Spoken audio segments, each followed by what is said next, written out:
An easy way to interest people is to talk in terms of the other person's interests.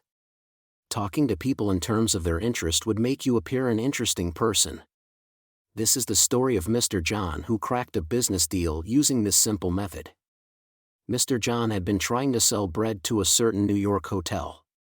He had called on the manager every week for 4 years. He went to the same social affairs the manager attended. He even took rooms in the hotel and lived there in order to get the business. But he had failed. Then one day, Mr. John resolved to change his tactics.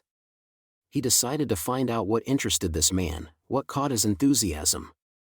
Mr. John discovered that the manager belonged to the Society of Hotel Executives, called the Hotel Greeters of America.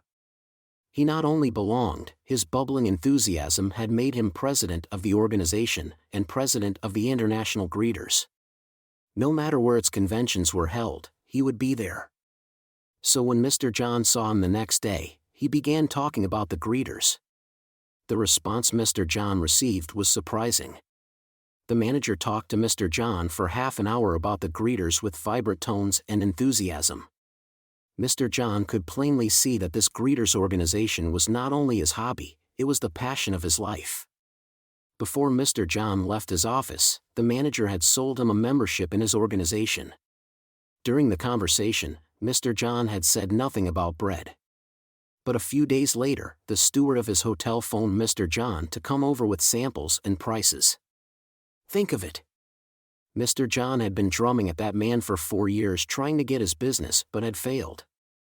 Mr. John would still be drumming at that man if he not finally taken the trouble to find out what he was interested in and what he enjoyed talking about.